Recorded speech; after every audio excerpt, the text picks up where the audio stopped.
I invite Shri Om Birla to come up and occupy the chair.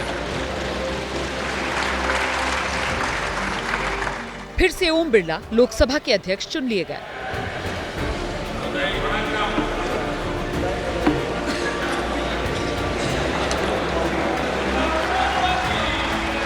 आपके chair है, आप संभालें। प्रधानमंत्री नरेंद्र मोदी और नेता विपक्ष राहुल गांधी ने ओम बिरला को सम्मान के साथ चेयर तक बिठाया।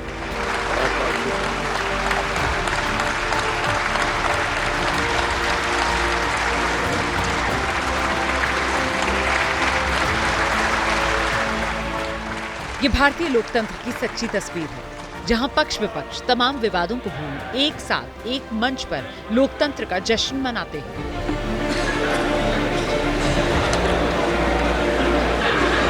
The question is, इससे पहले ध्वनि मत से ओम बिरला को लोकसभा का स्पीकर चुना गया। be chosen as the speaker of this house. Those in favor may say aye. सबसे पहले पीएम मोदी ने ओम बिरला के नाम का प्रस्ताव रखा। महोदय, मैं प्रस्ताव करता हूं कि श्री ओम बिरला जी, जो इस सभा के सदस्य हैं, को इस सभा के अध्यक्ष के रूप में चुना जाए। इसके बाद सरकार के कई बड़े मंत्रियों ने ओम बिरला के समर्थन में प्रस्ताव रखे। पद से माननीय प्रधानमंत्री जी द्वारा प्रस्तुत प्रस्ताव का मैं समर्थन करता हूँ। सभी नेताओं ने एक सुर में ओम बिरला को अध्यक्ष बनाए जाने का स्वागत किया। ये सदन का सौभाग्य है कि आप दूसरी बार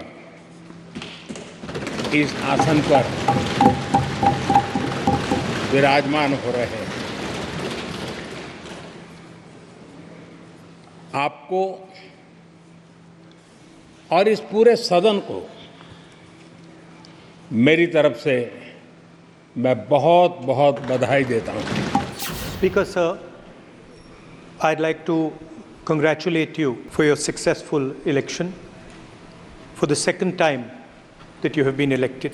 आप इस सदन के स्पीकर दोबारा चुने गए हैं। मैं अपनी तरफ से अपने साथ के सभी सदस्यों की तरफ से बहुत बहुत बधाई और शुभकामनाएं देता हूं। The question is, सभी बड़े नेताओं ने अपनी बात रखी, जिसमें कुछ मिठास थी तो कुछ खटास भी। इससे पहले स्पीकर का सिलेक्शन भी ध्वनि मत से ही हुआ।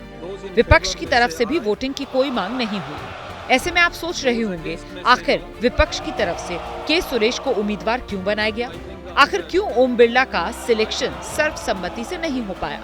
तो इसके पीछे विपक्ष की रणनीति है। जो पक्ष और विपक्ष कुछ देर पहले तक एक सुर से भारतीय लोकतंत्र की सुंदर तस्वीर पेश कर रहा था,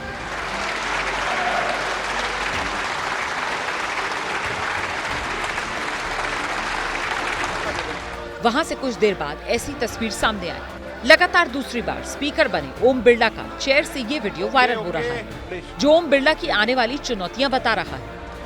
माननीय सदस्यगण,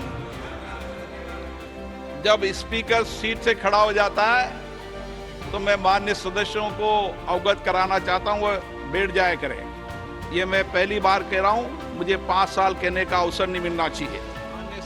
वैसे बता दें, स्पीकर की पहली स्पीच में ही पक्ष और विपक्ष में आने वाले तीखे संग्राम की आहट दिख गई। देश में आपातकाल इमरजेंसी। स्पीकर ने इमरजेंसी को लोकतंत्र के इतिहास का काला अध्याय बताया। हम उन सभी लोगों की संकल्प शक्ति की सराहना करते हैं। 2 मिनट का मौन रखते हैं। मौन रखवाया। इस दौरान विपक्ष हंगामा करता नजर आया।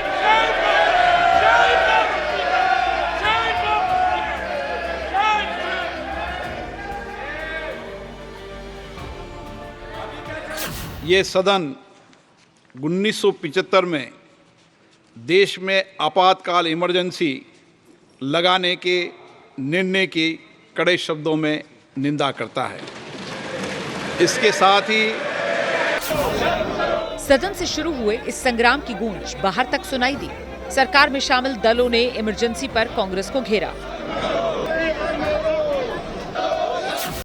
आज जब उसके बारे में जब स्पीकर साहब ने जब बातों को रखना शुरू किया, जिस तरीके से विपक्ष हंगामा कर रहा है, समझ के परे कि क्या विपक्ष उस दौर का समर्थन कर रहा है? क्या आप इमरजेंसी का क्या आप समर्थन करते हैं? देखिए, जो सबसे ज्यादा संविधान की दुहाइयां देते हैं तो उनको इस बात की भी जिम्मेदारियां लेनी चाहिए कि जो वो अपनी दादी के, अपने पिताजी के नाम पर जो है वो वोट बटोरते हैं, तो उनके किए गए कारनामों की भी क्या वो जिम्मेदारी लेते हैं। इस पूरे मामले पर कांग्रेस आग बबूला है और उसके निशाने पर सीधे प्रधानमंत्री नरेंद्र मोदी। हम उन सभी लोगों की 1975 में जो इमरजेंसी लगी थी वो संविधान के तहत लगी थी, उस पर खेद भी व्यक्त किया गया। ये निश्चित रूप से आग लगाने का काम हुआ। एक तरफ तो आप अपील करते हो प्रधानमंत्री जी कि किसी तरीके से सब मिलजुल कर सदन को चलाएं, और दूसरी तरफ आप इस तरह आग लगाते हो। आग लगाने की आदत से बाज है। पहले दिन आज इस तरीके से जो राजनीतिकरण सरकार द्वारा अध्यक्ष जी के वक्तव्य का करवाया गया है, मैं समझता हूँ इसके हम आप लोगों को सरकार ने अध्यक्ष से करवाया है ये राजनीतिकरण इमरजेंसी के नाम पे। अभी तो नए सत्र की शुरुआत हुई है, लेकिन जिस तरह से दोनों तरफ से तेवर नजर आ रही हैं, वो आने वाले दिनों में बड़े संग्राम का संकेत है।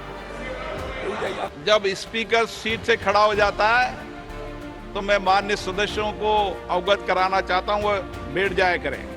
ये मैं पहली बार कह रहा हूँ, मुझे 5 साल कहने का अवसर नहीं मिलना चाहिए।